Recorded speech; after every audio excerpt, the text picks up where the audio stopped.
Je m'appelle Clifford. J'ai 32 ans et j'ai bâti ma carrière d'ingénieur logiciel à Boston grâce à un travail acharné et à ma détermination, malgré le fait que je vienne d'une famille riche. J'ai toujours cru que gagner sa vie rendait le succès plus doux. Cette philosophie a été mise à l'épreuve lorsque ma sœur adolescente Amanda m'a envoyé un SMS, « Envoie-moi $3000 pour le bal de promo ». Ma réponse, « Gagne-le toi-même ». Je ne savais pas que ces 3 mots déclencheraient un tremblement de terre familial qui me forcerait à choisir entre mes principes et ma place dans la famille. Avant de vous raconter comment ce drame familial s'est déroulé, dites-moi d'où vous regardez et abonnez-vous si vous avez déjà eu affaire à des proches qui se croient tout permis. J'ai grandi à Highland Park, une banlieue aisée au nord de Chicago, dans une maison coloniale de 5 chambres avec des pelouses impeccables et un garage pour 3 voitures. Mes parents, Robert et Diana, ont bâti une chaîne prospère de magasins de meubles haut de gamme à travers le Midwest.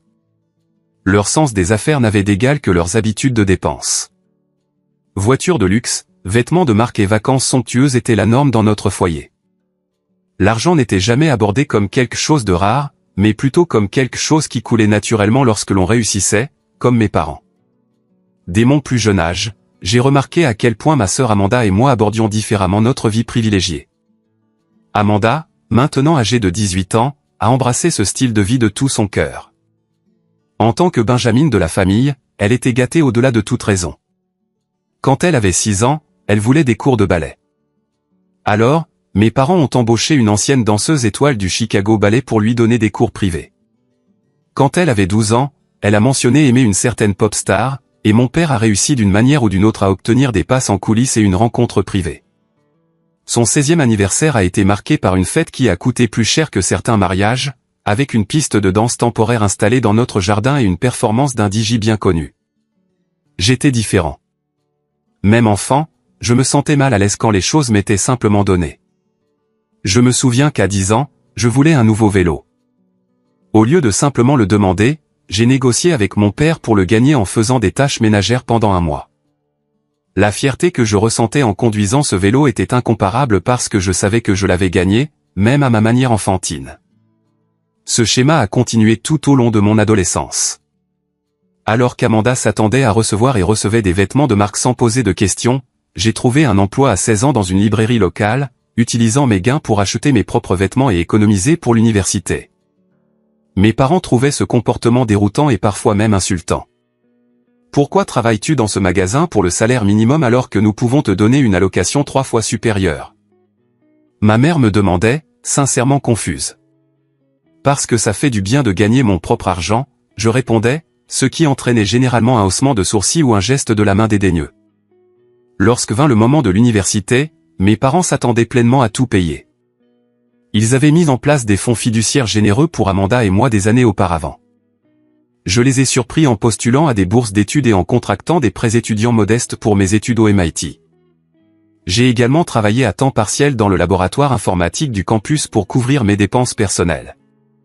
C'est complètement inutile, a déclaré mon père lors d'un appel téléphonique ma 2e année. Tu te compliques inutilement la vie. Ce fonds fiduciaire est ton argent. J'apprécie le fonds fiduciaire, papa, mais je veux faire ça à ma manière, et j'insistais. Ces conversations sont devenues une caractéristique régulière de notre relation. Alors que mes camarades de classe au MIT stressaient à cause des dettes étudiantes, je savais que j'avais un filet de sécurité financier que j'avais choisi de ne pas utiliser. Certains pourraient appeler ça de l'entêtement privilégié. Et peut-être y a-t-il une part de vérité là-dedans.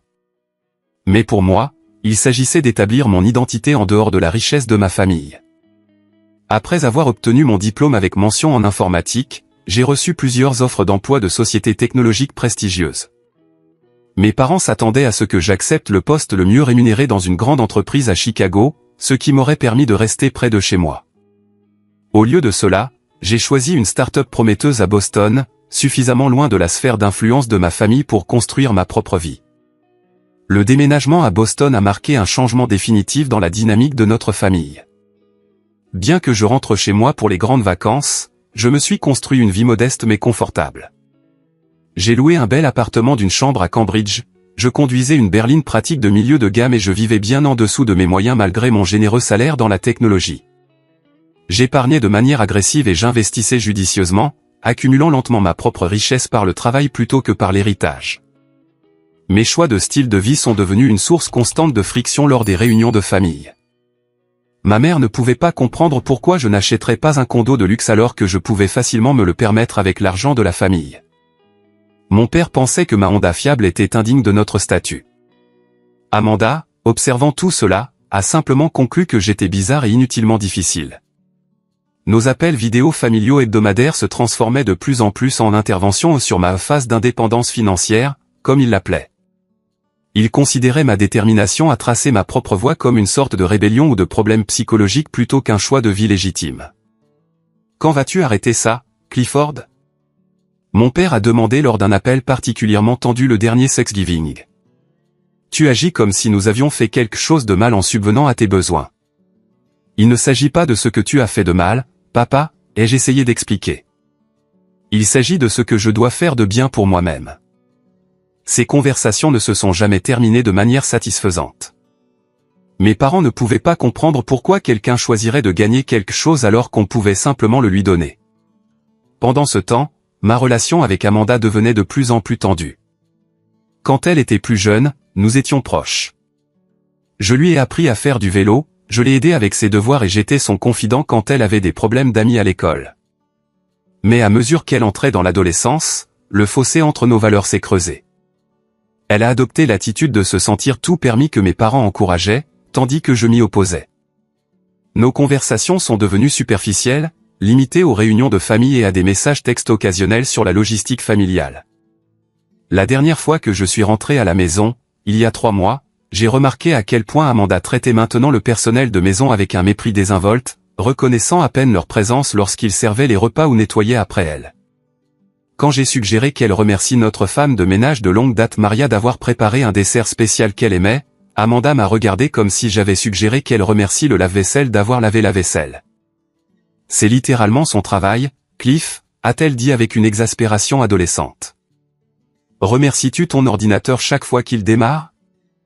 Ce moment a cristallisé mon inquiétude quant à la façon dont ma sœur était élevée. Ce n'était pas entièrement de sa faute. Mes parents avaient créé un environnement où tout venait facilement et rien ne nécessitait d'effort ou de gratitude. Je m'inquiétais de la façon dont elle fonctionnerait dans le monde réel lorsqu'elle rencontrerait inévitablement des situations où son nom de famille et sa richesse ne pourraient pas immédiatement résoudre ses problèmes. Je ne savais pas qu'un simple message texte allait bientôt faire remonter toutes ces tensions latentes à la surface, m'obligeant à prendre position au risque de menacer ma place même dans la famille. C'était un jeudi soir d'avril. Et je travaillais tard sur une mise à jour logicielle critique pour l'un de nos plus grands clients. Le printemps à Boston était enfin arrivé, apportant avec lui l'énergie familière d'une ville sortant de l'hiver. Les fenêtres de mon appartement étaient ouvertes pour la première fois depuis des mois, laissant entrer une douce brise portant les sons de la ville. Mon téléphone a vibré avec un message texte, me distrayant brièvement des lignes de code sur mon écran. Je m'attendais à ce que ce soit de l'un de mes collègues travaillant également tard ou peut-être de mon ami James me demandant nos projets de randonnée du week-end. Au lieu de cela, j'ai vu un message d'Amanda, ce qui était inhabituel un soir de semaine. Et, frérot, besoin de 3000 $ pour le bal de promo. Je t'envoie mon Venmo. J'ai fixé l'écran un instant, me demandant si elle plaisantait. Une seconde plus tard, la notification Venmo est apparue. Elle ne plaisantait pas. 3000 $ pour le bal de promo. Pas d'explication, pas de « s'il te plaît », pas même un point d'interrogation pour indiquer qu'elle faisait une demande plutôt qu'une exigence, juste une déclaration de besoin suivie d'une attente de conformité. Mon esprit est revenu à mon propre bal de promo 12 ans plus tôt.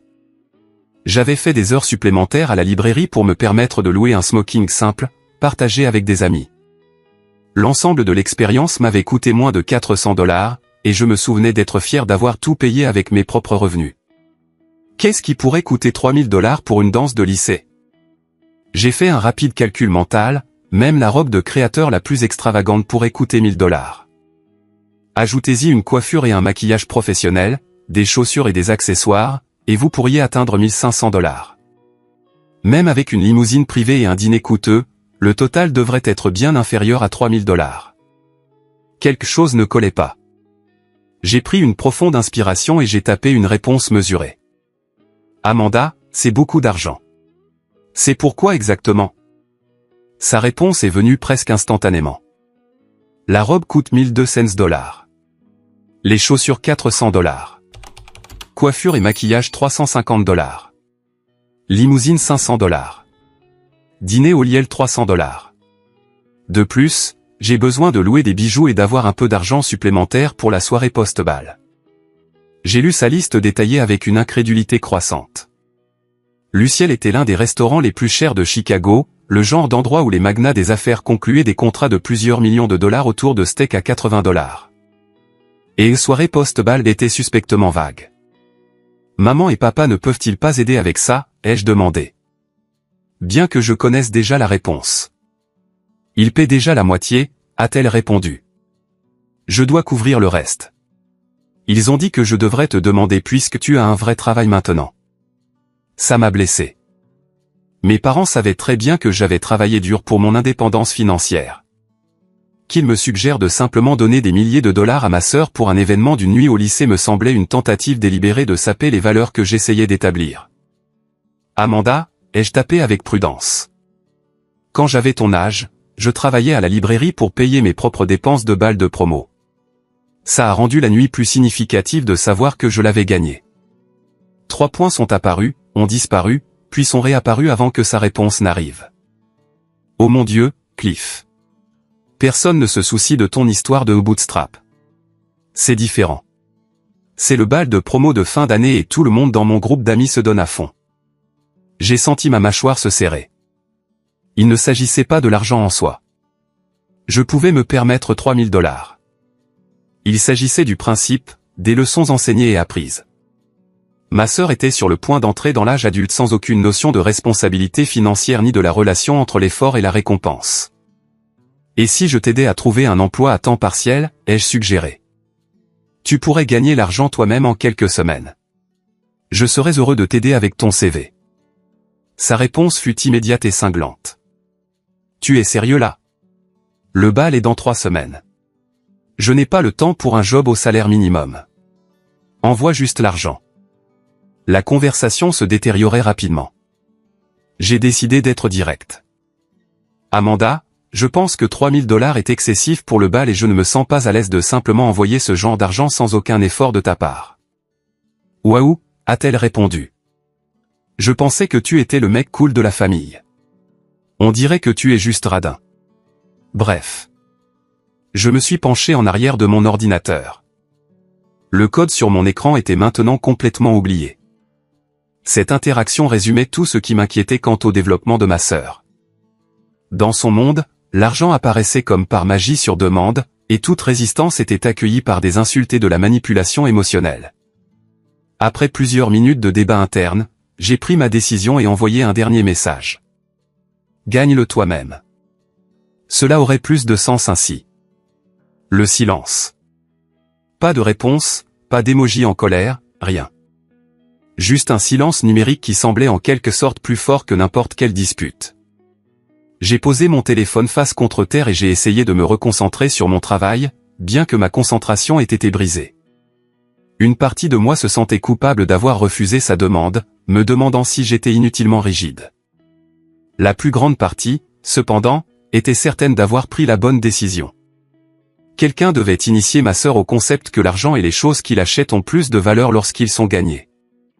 Après une heure de codage distrait, j'ai vérifié mon téléphone à nouveau. Toujours pas de réponse d'Amanda. J'ai supposé qu'elle s'était tournée vers d'autres sources de fonds potentiels, peut-être des amis ou des membres de notre famille élargie qui pourraient être plus sensibles à ces demandes. J'ai ressenti une brève vague de soulagement en pensant que l'affaire était classée, du moins en ce qui me concernait. Je ne savais pas que ma simple réponse de 3 mots, « Gagne-le toi-même », avait allumé une mèche qui était sur le point d'exploser avec des répercussions à l'échelle de toute la famille. Environ 30 minutes plus tard, mon téléphone a sonné.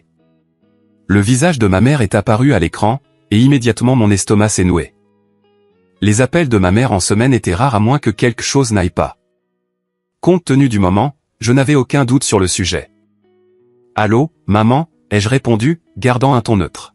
« Clifford, comment ça t'est-elle ?» Sa voix portant ce mélange particulier de déception et de colère contenue que je connaissais depuis l'enfance. « Je n'arrive pas à croire à quel point tu as cruellement traité ta sœur. » J'ai pris une profonde inspiration. Je suppose qu'Amanda t'a parlé de sa demande d'argent pour le bal.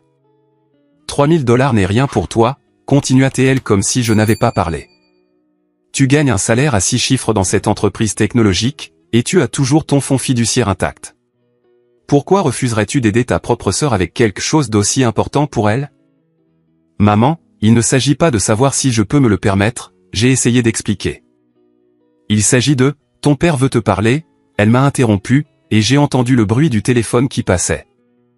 C'était inhabituel. Généralement, je traitais des questions familiales avec ma mère. Mon père avait tendance à se tenir à l'écart des problèmes émotionnels, à moins qu'il ne recoupe les affaires ou les finances. Qu'il s'implique signalait que cela avait été élevé au rang de grave affaire familiale. Clifford, la voix grave de mon père résonna à travers le téléphone. Le bruit de fond suggérait que j'étais sur haut-parleur avec les 2 parents qui écoutaient. Ton comportement est décevant. La famille soutient la famille. C'est le fondement sur lequel tout le reste est construit. Papa, je suis d'accord sur l'importance de la famille, ai-je dit, essayant de rester calme, mais je ne pense pas que donner $3000 à Amanda pour une expérience de bal excessive soit réellement la soutenir. C'est un comportement de facilitation qui, ne nous faites pas la morale sur la parentalité, ma mère m'a coupé. Amanda est dévastée. Elle est dans sa chambre en train de pleurer parce que son propre frère pense qu'elle ne mérite pas une soirée de bal spéciale. Ce n'est pas du tout ce que j'ai dit, j'ai protesté. J'ai suggéré qu'elle pouvait gagner l'argent elle-même, ce qui rendrait l'expérience plus significative. J'ai même proposé de l'aider à trouver un emploi à temps partiel. C'est une étudiante à temps plein avec des activités parascolaires, mon père a rétorqué. Elle n'a pas le temps pour un travail au salaire minimum juste parce que tu as développé ces idées étranges sur l'argent. J'ai fermé les yeux, sentant une frustration familière monter en moi. Nous avions eu des variantes de cette conversation pendant des années, et il ne semblait jamais entendre ce que je disais réellement. Il ne s'agit pas d'idées étranges, ai-je dit fermement. Il s'agit de valeurs. Travailler pour quelque chose lui donne de la valeur. Amanda a besoin d'apprendre que l'argent représente du temps et des efforts, pas seulement des chiffres dans un compte. Ta sœur n'a pas besoin de leçons d'éducation financière de ta part, ma mère a claqué. Elle a besoin de ton soutien. $3000 ne représentent rien dans ta situation financière. Il ne s'agit pas du montant, ai-je insisté. Il s'agit du principe. Et franchement, je suis inquiet de ce qu'Amanda prévoit qui coûte si cher. T'a-t-elle détaillé les dépenses? Il y eut un bref silence qui me fit comprendre qu'il n'avait pas réellement demandé de détails. Nous faisons confiance à Amanda pour prendre des décisions appropriées, mon père finit par dire, évitant la question. Elle a toujours été responsable. J'ai failli rire de cette caractérisation, mais j'ai réussi à me retenir. A-t-elle mentionné ce qu'est la soirée post-bal ou pour laquelle elle a besoin d'argent supplémentaire? Les jeunes méritent de célébrer les étapes importantes, ma mère a dit défensivement.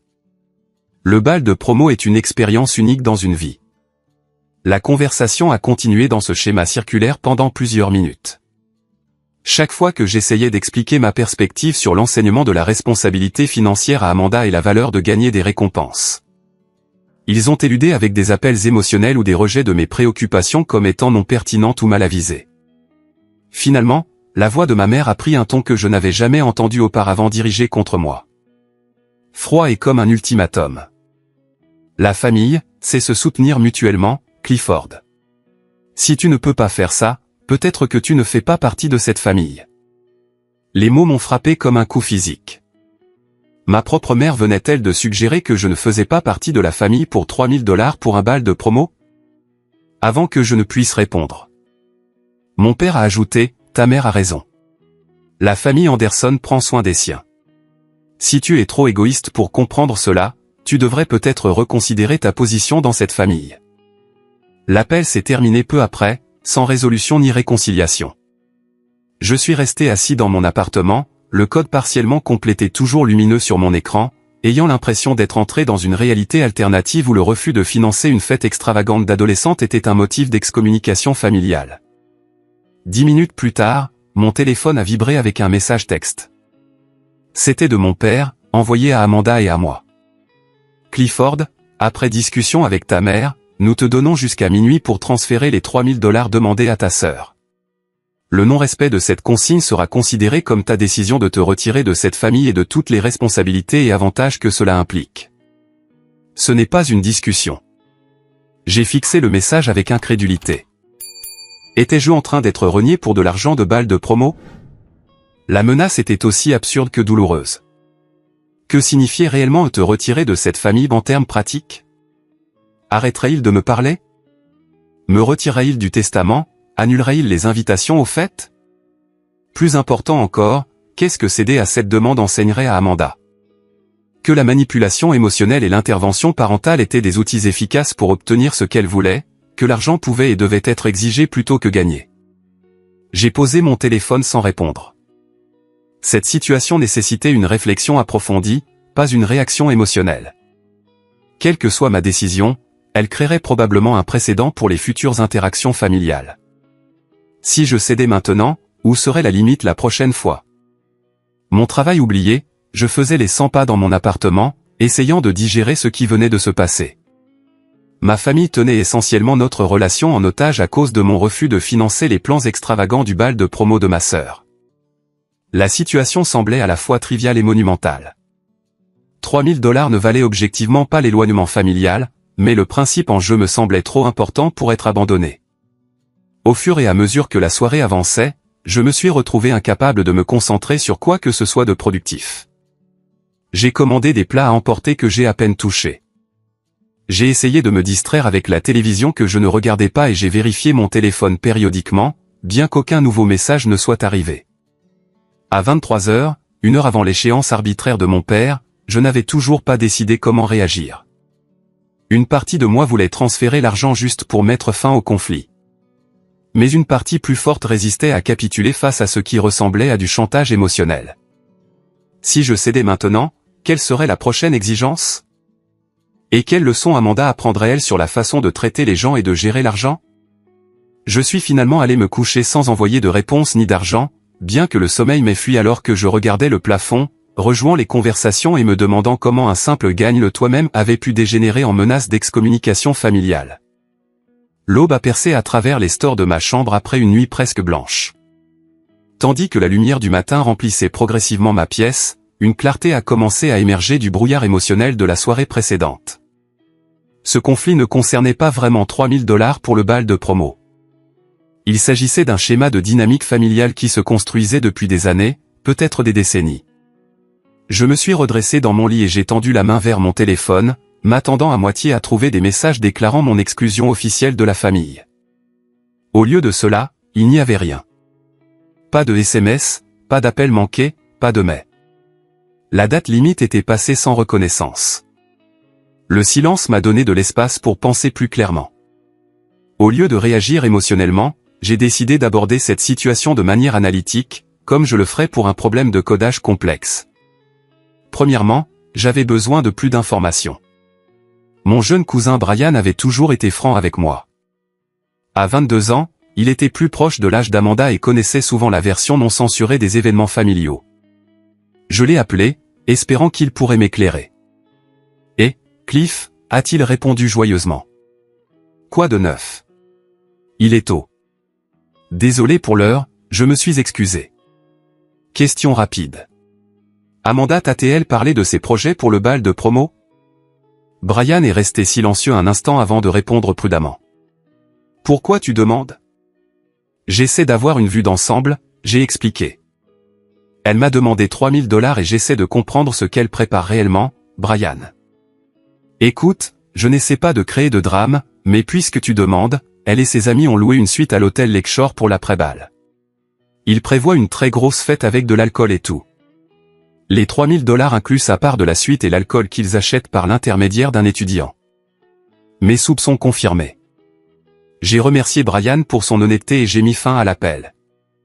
Cela expliquait la ligne floue aux soirées post-bal et le budget gonflé. Amanda ne finançait pas seulement une robe et une limousine. Elle finançait une fête illégale avec de l'alcool pour mineurs. Cette nouvelle information a considérablement changé l'équation. Non seulement on me demandait de financer quelque chose d'excessif, mais j'étais aussi manipulé pour soutenir quelque chose de potentiellement dangereux et de définitivement illégal. Avec une détermination renouvelée, j'ai décidé de creuser plus profondément. Si Amanda m'avait demandé de l'argent, qui d'autre avait-elle approché? J'ai appelé ma tante Samantha, qui avait toujours été perspicace en matière de dynamique familiale. Cliff, quel plaisir d'avoir de vos nouvelles, a-t-elle répondu chaleureusement. Qu'est-ce qui vous amène à appeler un vendredi matin? Après quelques amabilités, j'ai abordé le sujet avec prudence. Tante Sam, Amanda vous a-t-elle contacté récemment au sujet du financement du bal de promo? Oh. Son ton a légèrement changé. Oui. Elle m'a demandé 500 $ la semaine dernière pour les dépenses du bal de promo. Je les lui ai envoyés, bien que cela m'ait semblé beaucoup. A-t-elle mentionné à quoi servait spécifiquement l'argent? Juste les dépenses générales du bal. Pourquoi, y a-t-il un problème? J'ai brièvement expliqué la situation, y compris ce que j'avais appris de Brian sur la suite d'hôtel et l'alcool. Je vois, a dit tante Samantha lentement. Vous savez, maintenant que vous en parlez, ce n'est pas la première fois qu'Amanda approche des membres de la famille pour des sommes d'argent substantielles. À Noël dernier, elle a demandé 800 $ à votre oncle Greg pour un voyage scolaire que vos parents ont ensuite mentionné avoir déjà payé. Cette révélation m'a entraîné dans une spirale d'investigation. Au cours des heures suivantes, j'ai parlé à plusieurs membres de ma famille, chacun avec des histoires similaires. Amanda avait développé un schéma où elle approchait différents proches avec diverses histoires sur ses besoins d'argent, souvent pour des dépenses en doublon ou des coûts exagérés. Le plus inquiétant était la découverte que mes parents étaient presque certainement au courant de ce comportement. Dans plusieurs cas, des proches leur avaient directement mentionné les demandes d'Amanda, pourtant ils n'avaient pris aucune mesure pour y remédier. À la mi-journée, j'avais compilé un tableau troublant. Ma sœur manipulait systématiquement les membres de ma famille pour obtenir de l'argent. Mes parents encourageaient ce comportement, et maintenant ils menaçaient de me couper les vivres parce que je refusais de participer à ce qui s'apparentait à une tromperie familiale. J'ai fait une pause dans mon enquête pour faire des recherches sur les dynamiques familiales saines et la fixation de limites. Article après article confirmait ce que j'avais intuitivement ressenti. Encourager un comportement de privilégié chez les jeunes adultes ne leur rend aucun service, et les familles qui utilisent l'argent ou la manipulation émotionnelle comme mécanisme de contrôle créent des dommages psychologiques durables. Vers 14 heures, j'ai appelé mon ami Thomas, qui avait traversé une situation d'éloignement familial similaire des années auparavant à cause du comportement contrôlant de ses parents. Le plus difficile, Thomas m'a dit après que je lui ai expliqué ma situation, c'est de reconnaître que parfois, le plus sain pour tout le monde est d'établir des limites fermes, même si cela cause une douleur à court terme. Ta sœur n'apprend pas la responsabilité, et tes parents ne l'aident pas en la protégeant des conséquences. Ces mots ont résonné profondément. Il ne s'agissait pas seulement de tenir bon sur mes principes. Il s'agissait de potentiellement être le seul membre de la famille prêt à montrer à Amanda que les actions ont des conséquences et que la manipulation n'est pas une stratégie de vie durable. Tard dans l'après-midi, alors que j'organisais mes pensées, je suis tombé sur un vieil album photo de ma remise de diplôme universitaire. Il y avait une photo de nous quatre, maman, papa, Amanda, alors âgée de 13 ans, et moi, souriant sincèrement à la caméra. Je me souvenais clairement de ce jour. Malgré nos différences, il y avait eu une vraie fierté et de l'amour dans les yeux de mes parents lorsque j'ai accepté mon diplôme, le premier pas vers ma vie indépendante. Qu'est-ce qui avait changé depuis? Quand l'argent et le contrôle étaient-ils devenus plus importants que de soutenir la croissance authentique de chacun? La photo m'a fait monter les larmes aux yeux. Mais elle a aussi renforcé ma détermination. Si j'aimais vraiment ma famille, la meilleure chose que je pouvais faire était de tenir bon contre des schémas qui étaient finalement nuisibles à toutes les personnes impliquées, surtout Amanda. Le soir venu, mon enquête terminée et ma conviction solide. Je me suis préparé à répondre à l'ultimatum de ma famille. Mais d'abord, j'essaierai une dernière fois de joindre Amanda directement, espérant qu'elle serait réceptive à une perspective différente de celle que nos parents avaient renforcée. Alors que la soirée approchait, j'ai rédigé un message texte soigneux à Amanda. J'ai réfléchi à ta demande. Pouvons-nous en parler? Appelle-moi quand tu auras quelques minutes. Je l'ai laissé ouvert, espérant entamer un dialogue plutôt que de continuer l'impasse. 20 minutes plus tard, mon téléphone a sonné. Le nom d'Amanda s'est affiché à l'écran. J'ai pris une profonde inspiration et j'ai répondu. Alors, tu as décidé de payer, demanda-t-elle immédiatement, sans aucun salut. Je voulais d'abord en parler, ai-je répondu, gardant un ton neutre. 3000 $ est beaucoup d'argent pour le bal de promo. J'ai entendu dire que tu prévois une soirée post-bal à l'hôtel Lakeshore. Il y eut une pause. Qui t'a dit ça? Ce n'est pas important.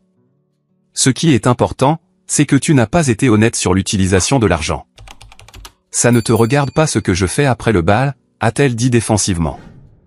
Tu envoies l'argent ou pas? Amanda, ai-je dit soigneusement. Je tiens à toi. C'est pourquoi je suis inquiet de ce plan. L'alcool lors d'une fête à l'hôtel avec des mineurs n'est pas seulement dangereux. C'est illégal. Oh mon Dieu, a-t-elle gémi. Tu as l'air tellement vieux en ce moment. Tout le monde fait ça pour le bal de promo. C'est normal. Ce n'est pas parce que d'autres le font que c'est une bonne idée, ai-je rétorqué. D'ailleurs, 3000 $ est excessif, quelle qu'en soit la raison. Quand j'avais ton âge, on y va, a-t-elle interrompu. Quand tu avais mon âge, tu marchais en montée dans la neige, n'est-ce pas? Les temps sont différents maintenant, Cliff. Personne ne se soucie de ton ancienne expérience du bal de promo. J'ai ravalé ma frustration. Amanda, écoute. Je veux que tu aies un super bal de promo, mais je crois que tu l'apprécierais davantage si tu gagnais au moins une partie de l'argent toi-même. Et si on faisait un compromis? Tu en gagnes la moitié, et je te donne l'équivalent de ce que tu gagnes. Je n'ai pas le temps pour ça, a-t-elle s'exclamé.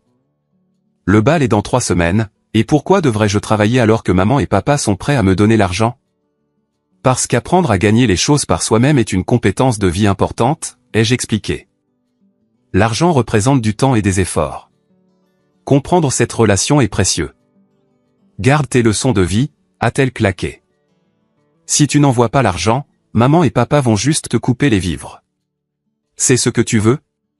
Ne plus faire partie de la famille juste parce que tu es têtu pour 3000 $. Sa menace a révélé comment elle considérait la situation comme une simple transaction où l'appartenance familiale pouvait être révoquée pour non-conformité financière. C'était troublant d'entendre ma sœur de 18 ans instrumentaliser les relations familiales de cette manière. Amanda, ai-je demandé doucement, penses-tu vraiment que la famille devrait fonctionner ainsi? Que les gens peuvent être coupés s'ils ne paient pas ce que les autres exigent? C'est comme ça que ça a toujours fonctionné dans notre famille, a-t-elle répondu d'un ton neutre. Papa fait ça au travail tout le temps. Si les gens ne font pas ce qu'il veut, il les licencie. La famille, c'est pareil. Sa réponse franche m'a stupéfié. C'était la vision du monde qu'elle avait développée sous la direction de nos parents, les relations comme des arrangements transactionnels où l'argent et la conformité déterminaient la valeur. Ce n'est pas comme ça que fonctionnent les familles saines, lui ai-je dit. La vraie famille soutient la croissance de chacun, pas seulement leurs désirs. Peu importe, a-t-elle dit d'un air dédaigneux. Tu envoies l'argent ou pas? Parce que si tu ne le fais pas, j'ai besoin de le savoir pour pouvoir le dire à maman et papa. Il était clair que cette conversation n'allait pas briser sa perspective bien ancrée. Je prendrai contact directement avec maman et papa, ai-je dit. Prends soin de toi, Amanda. Après avoir raccroché, j'ai rédigé un email soigné à mes parents avec pour objet concernant les dépenses du bal de promo d'Amanda. J'y ai détaillé ce que j'avais appris sur la suite d'hôtel et les projets liés à l'alcool, j'ai inclus des captures d'écran de conversation avec des proches, confirmant le schéma de manipulation financière d'Amanda, et j'ai exprimé mon inquiétude quant aux valeurs qui lui étaient inculquées. J'ai conclu, je ne peux en bonne conscience financer des activités potentiellement dangereuses, assurément illégales, et qui renforcent des schémas de privilèges. Je suis heureux de discuter d'alternatives constructives qui permettraient à Amanda d'avoir une merveilleuse expérience du bal de promo tout en apprenant de précieuses leçons de vie. J'ai appuyé sur envoyer, m'attendant à ce qu'il leur faille un certain temps pour digérer l'information et répondre de manière réfléchie. Au lieu de cela, leur réponse est arrivée seulement 15 minutes plus tard. Clifford, quoi qu'Amanda prévoit de faire avec l'argent, le problème ici est ton refus de soutenir la famille. Elle est juste une adolescente. Nous avons tous fait des choses similaires à son âge. Ton attitude critique est le vrai problème. Notre attente reste inchangée. Transfère les fonds avant 20 h aujourd'hui ou considère-toi séparé de cette famille. Leur réponse dédaigneuse aux preuves documentées d'un comportement inquiétant était peut-être le développement le plus troublant jusqu'à présent. Ils n'étaient pas seulement en train d'encourager Amanda. Ils défendaient activement un comportement qui pourrait avoir de graves conséquences. À 18h30, mon téléphone a sonné. C'était mon père. Je pensais avoir été clair dans l'email, a-t-il commencé sans préambule, sa voix prenant le même ton que celui qu'il utilisait pour négocier des affaires difficiles. Ce n'est pas un débat, papa. As-tu même lu ce que j'ai envoyé, ai-je demandé. Amanda prévoit une fête illégale avec de l'alcool. Plusieurs proches ont confirmé qu'elle les manipulait pour de l'argent. C'est un problème grave que, tu as jusqu'à 20 heures, il a interrompu froidement. Tu est complètement coupé. Cela signifie plus de réunions de famille, plus d'héritage, plus de fonds fiduciaires, rien. Est-ce vraiment la colline sur laquelle tu veux mourir? Avant que je ne puisse répondre, la voix de ma mère est apparue au téléphone. Clifford, après tout ce que nous avons fait pour toi, a-t-elle dit, sa voix épaisse d'émotion. Nous t'avons toujours soutenu, même quand tu as insisté pour prendre ce poste à Boston au lieu de venir dans l'entreprise familiale. Comment peux-tu être si cruel envers ta sœur pour une si petite somme d'argent? Leur incapacité à voir au-delà de la transaction immédiate pour comprendre les principes plus larges en jeu a fait tilt dans mon esprit. L'argent n'était pas seulement quelque chose que ma famille possédait. C'était quelque chose qu'ils utilisaient comme un outil de contrôle. Et pendant des années, j'avais été le seul à essayer de fonctionner en dehors de ce système. Je dois y aller, ai-je dit doucement. Je te contacterai avant 20 heures. En raccrochant, un calme étrange m'a envahi. La décision qui avait semblé si angoissante la nuit précédente me semblait maintenant claire et nécessaire. Il ne s'agissait pas seulement de $3000 pour le bal de promo. Il s'agissait de briser un schéma dysfonctionnel qui avait défini notre famille pendant des générations. Je me suis assis devant mon ordinateur et j'ai commencé à préparer plusieurs emails que j'avais envisagés tout au long de la journée. Pendant que je travaillais, une phrase ne cessait de se répéter dans mon esprit. Je dois annuler plus que les simples plans de bal de promo d'Amanda. À 19h45, 15 minutes avant la date limite de mon père, j'ai pris une profonde inspiration et j'ai appuyé sur envoyer pour le premier de plusieurs emails. Annuler, annuler, annuler tout, me suis-je murmuré tandis que message après message partait dans l'éther numérique. Chacun coupant un fil différent du réseau financier qui m'avait à la fois privilégié et contraint pendant toute ma vie. Le premier email est allé à Jeffrey Goldman, l'avocat de longue date de la famille qui gérait les diverses fiducies et entités juridiques qui structuraient la richesse de la famille Anderson. L'objet était simple, demande formelle de retrait de la fiducie familiale. Cher Jeffrey, j'ai écrit, après mûre réflexion, je demande formellement mon retrait complet de la fiducie familiale Anderson et de toute autre entité financière familiale dans laquelle je suis actuellement inclus. Je comprends que cela éliminera toutes les réclamations actuelles ou futures sur les actifs familiaux ou l'héritage. Veuillez préparer les documents nécessaires à ma signature dès que possible. Cette décision est finale et prise en pleine connaissance de ses implications.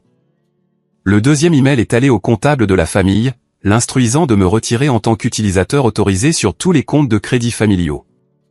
Bien que je n'ai pas utilisé ces comptes depuis des années, j'étais toujours techniquement répertorié sur plusieurs cartes de crédit à limite élevée et comptes d'investissement que mes parents avaient établis pour les urgences.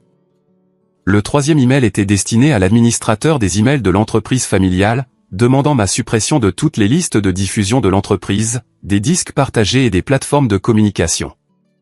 Bien que je n'ai jamais travaillé directement pour Anderson Furniture, j'avais toujours été inclus dans les communications commerciales familiales pour me tenir informé.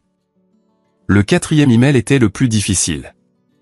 Adressé à ma famille élargie, tante, oncle, cousin, il expliquait ma décision d'établir mon indépendance financière vis-à-vis de ma famille immédiate et les raisons qui la sous-tendaient. J'ai pris soin de ne pas diaboliser mes parents ou Amanda, me concentrant plutôt sur nos valeurs fondamentalement différentes concernant l'argent et la responsabilité. J'ai terminé en les assurant que ma décision de me séparer financièrement ne reflétait aucun désir de perdre mes relations avec eux. Enfin, j'ai rédigé un message texte pour mes parents. J'ai initié une séparation financière complète de la famille.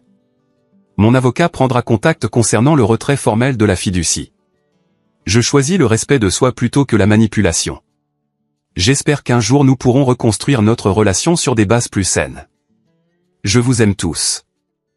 À 19h59, une minute avant l'échéance de mon père, j'ai appuyé sur envoyer pour le message texte, puis j'ai activé une réponse automatique par email aux adresses de mes parents. Je prends du temps pour réévaluer notre relation familiale. Je ne serai pas disponible par email dans un avenir prévisible. La dernière étape fut peut-être la plus symbolique. J'ai bloqué les numéros de téléphone de mes parents, non pas de manière permanente, mais comme mesure de fixation de limites pour me donner de l'espace par rapport au tumulte émotionnel qui allait probablement suivre. En accomplissant ces actions, j'ai ressenti un mélange complexe d'émotions. Il y avait une profonde tristesse face à la rupture des liens familiaux, de l'anxiété quant à l'avenir incertain de ses relations, mais aussi un sentiment inattendu de libération. Pour la première fois de ma vie d'adulte, j'avais complètement coupé les fils d'or qui m'avaient à la fois soutenu et empêtré. Je me suis versé un verre de whisky et je me suis tenu près de la fenêtre de mon appartement, regardant l'horizon de Boston. Avais-je été trop loin? L'option nucléaire de la séparation financière complète était-elle une réaction excessive à ce qui avait commencé comme une simple demande d'argent pour le bal de promo? Non, ai-je décidé. Ce n'était pas une réaction impulsive, mais l'aboutissement d'années de dynamique familiale de plus en plus dysfonctionnelle. La demande d'argent pour le bal de promo n'était que le catalyseur qui m'avait finalement forcé à aborder les problèmes sous-jacents. Vers 21h30, mon téléphone a commencé à s'illuminer de messages de ma famille élargie. Ma cousine Jessica a appelé en premier. « Cliff, j'ai reçu ton email », a-t-elle dit quand j'ai répondu. « Ça va ? » Ça a l'air sérieux. « Oui, j'ai confirmé. Mais je vais bien. » C'était une étape nécessaire. « Pour ce que ça vaut », a-t-elle dit avec prudence. « Je pense que tu fais ce qu'il faut. » La façon dont l'oncle Robert et la tante Diana utilisent l'argent a toujours été problématique, et Amanda est devenue de plus en plus exigeante en demandant de l'argent à tout le monde. Son soutien était inattendu et touchant. Merci, Jess. Ça compte beaucoup. Ensuite, un appel de mon oncle Patrick, le frère de ma mère, et le membre de la famille qui avait toujours eu les opinions les plus similaires aux miennes sur l'indépendance financière. Plutôt audacieux, neveu, dit-il sans préambule.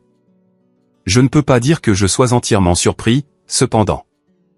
Non, ai-je demandé.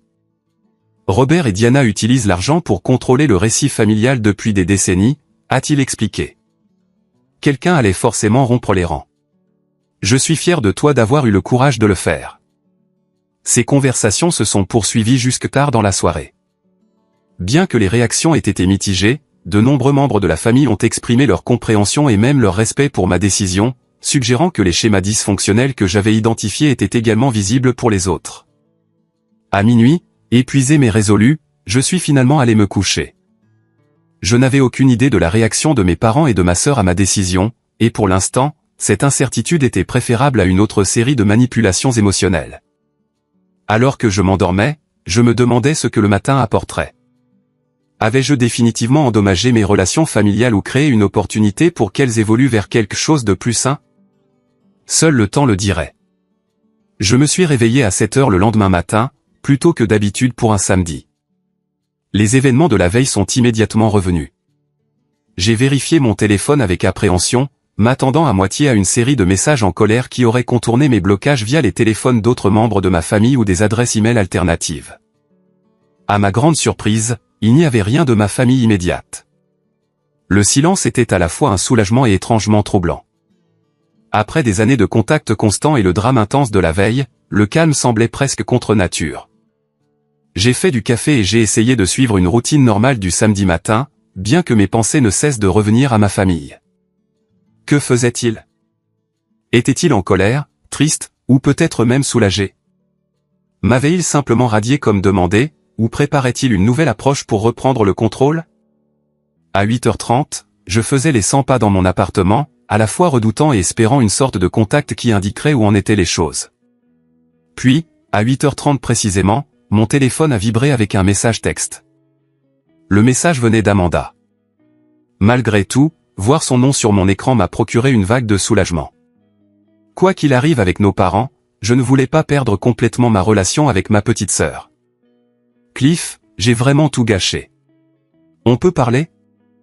Son message était étonnamment humble, dépourvu du ton autoritaire qui avait caractérisé nos récentes interactions. J'ai hésité un instant seulement avant de répondre, oui, bien sûr. En quelques secondes, mon téléphone a sonné. J'ai répondu pour entendre la voix d'Amanda, plus petite et plus vulnérable que je ne l'avais entendue depuis des années. Je suis tellement désolé, commença-t-elle, ces mots légèrement étouffés comme si elle avait pleuré. J'ai menti à propos de l'hôtel et de tout. Papa l'a découvert quand Monsieur Peterson l'a appelé. Monsieur Peterson, ai-je demandé, essayant de me rappeler le nom. Le père de Tyler Peterson, a-t-elle expliqué. Tyler est celui qui nous procurait l'alcool. Son père a vu les virements Venmo, elle se racle la gorge et les messages sur le téléphone de Tyler et a appelé papa hier soir pour le prévenir de ce que nous préparions. Je me suis assis sur mon canapé, digérant ce développement. Comment papa a-t-il réagi? Lui et maman ont complètement pété les plombs, Amanda a dit, sa voix se brisant. Ils m'ont pris mon téléphone, mon ordinateur portable, mes clés de voiture. Je suis puni jusqu'à la remise des diplômes, peut-être plus longtemps. Le bal de promo est complètement annulé pour moi. Mais ce n'est pas pour ça que j'appelle. Pourquoi appelles-tu? Ai-je demandé doucement. Parce que tu avais raison, a-t-elle admis, surtout. L'argent, la manipulation, tout ça. Et je veux que tu saches que ce que maman et papa ont dit à propos de te couper de la famille, ce n'était pas mon idée. Je n'ai jamais voulu ça. Sa sincérité était palpable et étonnamment touchante. Je sais, Amanda. Je ne t'ai jamais blâmé pour cette partie. Il y a autre chose, a-t-elle continué. Papa veut te parler. Il est différent depuis hier soir. Après que Monsieur Peterson ait appelé. Ils ont examiné mon téléphone et ont vu tous les messages où je demandais de l'argent à différents proches. C'est comme s'ils avaient enfin vu ce qui se passait. C'était un tournant inattendu. Est-il là maintenant? Veut-il parler? Oui, a-t-elle dit. Mais il a dit, c'est toi qui décides. Il attendra que tu sois prêt. J'ai pris une grande inspiration. Passe-le. Il y eut un bruissement tandis que le téléphone changeait de main. Puis la voix de mon père se fit entendre, d'un ton inhabituellement modéré. Clifford, commença-t-il formellement, puis s'adoucit. Cliff, je te dois des excuses importantes. Je suis resté silencieux, l'attendant de continuer. Tu avais raison à propos des plans d'Amanda et du schéma de comportement que nous avons toléré. Monsieur Peterson m'a appelé hier soir au sujet de la situation de l'alcool et nous avons ensuite découvert l'étendue des activités financières d'Amanda avec divers membres de la famille. Je vois, ai-je dit d'un ton neutre. Je veux que tu saches que nous avons pris des mesures pour y remédier. Amanda fait face aux conséquences appropriées, y compris le fait de manquer complètement le bal de promo. Plus important encore, nous réévaluons la façon dont nous avons abordé la parentalité et l'argent. Ces paroles semblaient sincères. Mais après des années de manipulation, je suis resté prudent. C'est bon à entendre, papa. J'espère que cela mènera à des changements positifs. Concernant l'ultimatum, il a continué, sa voix devenant mal à l'aise. C'était complètement déplacé. La famille n'est pas conditionnelle, et elle n'est certainement pas déterminée par la conformité financière. J'ai eu tort de suggérer le contraire. Venant de mon père, qui admettait rarement avoir tort à propos de quoi que ce soit, c'était significatif. J'apprécie cela, ai-je dit prudemment. Ta mère voudrait te parler aussi. Quand tu seras prêt. Elle est bien, elle prend ça très mal. Découvrir le comportement d'Amanda a été une prise de conscience pour nous deux. Je l'appellerai plus tard aujourd'hui, ai-je promis. Après avoir mis fin à l'appel avec mon père, je suis resté silencieux pendant plusieurs minutes, essayant de digérer ce tournant inattendu des événements.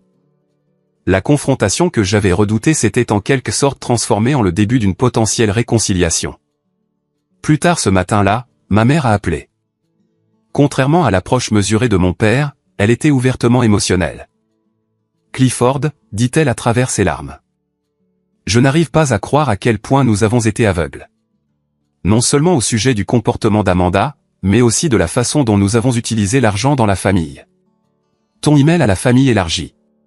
Plusieurs d'entre nous ont appelé hier soir et ce matin. Ils avaient apparemment des inquiétudes depuis un certain temps sur la façon dont nous élevions Amanda. Je suis désolé que cela en soit arrivé là, maman, ai-je dit sincèrement. Ne t'excuse pas, a-t-elle insisté. Tu as essayé de nous le dire et nous n'avons pas écouté. Il n'aurait pas fallu que le père de Tyler appelle à propos d'une fête illégale à l'hôtel pour nous faire voir ce qui se passait. Notre conversation a duré près d'1 heure, couvrant des années de malentendus et de perspectives différentes sur l'argent, le succès et la famille. Pour la première fois de ma vie d'adulte, j'ai eu l'impression que ma mère écoutait vraiment mes points de vue plutôt que de les rejeter comme étant mal avisés ou immatures. À la fin de notre discussion, nous avions convenu d'un appel vidéo familial le week-end suivant avec quelques règles de base sur lesquelles j'ai insisté. Pas d'ultimatum, pas de manipulation financière, et un engagement à une communication honnête, même si elle était inconfortable. L'appel familial de ce dimanche fut maladroit mais productif. Amanda, réprimandée par la découverte de son comportement manipulateur par ses parents, parla peu mais écouta attentivement. Mon père, toujours mal à l'aise avec les conversations émotionnelles, fit néanmoins un effort pour s'engager sans se replier sur sa position autoritaire habituelle. Ma mère facilita la majeure partie de la discussion, faisant preuve d'une surprenante volonté de reconnaître les schémas problématiques qui s'étaient développés dans notre famille. Nous avons convenu de plusieurs changements concrets pour l'avenir. Premièrement, Amanda trouverait un emploi à temps partiel pour l'été avant l'université, étant entendu qu'elle serait responsable de ses dépenses personnelles pendant sa première année. Mes parents paieraient les frais de scolarité et le logement, mais elle devrait gérer ses dépenses quotidiennes. Deuxièmement, les discussions financières familiales seraient transparentes plutôt que manipulatrices, sans plus de menaces d'exclusion pour non-conformité aux attentes. Troisièmement, et peut-être le plus important, nous travaillerions à la reconstruction de la confiance par des actions plutôt que par des mots ou de l'argent. Cela signifiait une communication régulière sans arrière-pensée, le respect des différentes perspectives et un engagement à soutenir la croissance de chacun plutôt qu'à contrôler les choix de chacun. 6 mois plus tard, ces changements avaient commencé à prendre racine de manière significative. Amanda, maintenant dans son premier semestre à l'université Northwestern, avait conservé son emploi d'été à temps partiel pendant l'année universitaire. Elle m'appelait régulièrement pour des conseils sur la budgétisation et la gestion de ses dépenses, montrant une nouvelle appréciation de la responsabilité financière. Mes parents, bien que retombant occasionnellement dans leurs anciennes habitudes, avaient fait de véritables efforts pour transformer leur approche des relations familiales. Mon père avait même commencé à m'impliquer dans certaines décisions commerciales familiales en tant que consultant plutôt qu'une obligation, respectant mon choix de maintenir ma carrière distincte tout en valorisant mon apport. Ma mère et moi avions développé une relation plus authentique, parlant chaque semaine de sujets de fond plutôt que de nouvelles familiales superficielles ou de critiques voilées de mes choix de vie. Elle m'avait même rendu visite à Boston, logeant dans mon modeste appartement sans un seul commentaire sur l'amélioration d'un condo de luxe. Quant à ma relation avec la famille élargie, elle s'était en fait améliorée. De nombreux proches avaient exprimé leur respect pour ma prise de position contre les dynamiques malsaines qui les avaient également affectées, et nos interactions étaient devenues plus authentiques sans les courants sous-jacents d'obligations financières. Le retrait de fiducie que j'avais initié cette nuit dramatique n'a jamais été finalisé. Après plusieurs semaines de réflexion et d'observation des changements dans ma famille, j'ai contacté Jeffrey Goldman et j'ai mis le processus en suspens. Non pas parce que j'avais besoin du filet de sécurité de l'argent de la famille, mais parce que le geste n'était plus nécessaire comme mesure d'établissement de limites. Ma famille apprenait à respecter mes limites sans une application aussi drastique. En y repensant maintenant, je réalise que ce qui semblait être une crise de $3000 pour le bal de promo avait en fait été une opportunité de croissance nécessaire. En refusant de participer au schéma dysfonctionnel qui avait défini notre famille pendant des générations, j'avais involontairement créé un espace pour que quelque chose de plus sain émerge. L'expérience m'a appris que la vraie force familiale ne vient pas de la richesse ou du contrôle, mais du respect du cheminement individuel de chaque membre et d'une volonté de soutenir une croissance authentique, même lorsque ce processus est inconfortable ou difficile. Si j'avais simplement envoyé l'argent à Amanda ce jour-là, rien n'aurait changé. Les schémas auraient continué. Amanda aurait progressé sur une voie troublante, et nos relations familiales seraient restées superficielles et transactionnelles. Au lieu de cela, en prenant position pour des principes plutôt que pour la paix à tout prix, j'ai aidé à catalyser des changements qui ont finalement profité à toutes les personnes impliquées. Amanda a acquis de précieuses compétences de vie et une nouvelle perspective. Mes parents ont commencé à reconnaître les limites de leur approche de la parentalité et de la famille, et j'ai établi des limites plus saines tout en maintenant des liens significatifs. En fin de compte, le caractère s'est avéré plus précieux que la richesse et les principes plus importants que l'harmonie temporaire. Ce sont des leçons qui valent bien plus que $3000 pour le bal de promo, des leçons qui nous serviront à tous toute une vie. J'espère que cette histoire pourra aider certains d'entre vous qui rencontrent des défis similaires avec des membres de la famille qui se sentent tout permis ou des dynamiques malsaines. Avez-vous déjà dû prendre position contre un comportement manipulateur de la part de vos proches? Comment avez-vous géré la situation? Faites-le moi savoir dans les commentaires ci-dessous. Et si cette histoire a résonné en vous, n'hésitez pas à appuyer sur le bouton j'aime et à vous abonner pour entendre d'autres histoires sur la gestion de situations familiales complexes. Merci d'avoir écouté. Et rappelez-vous, parfois la chose la plus aimante que vous puissiez faire est de rester ferme quand cela compte.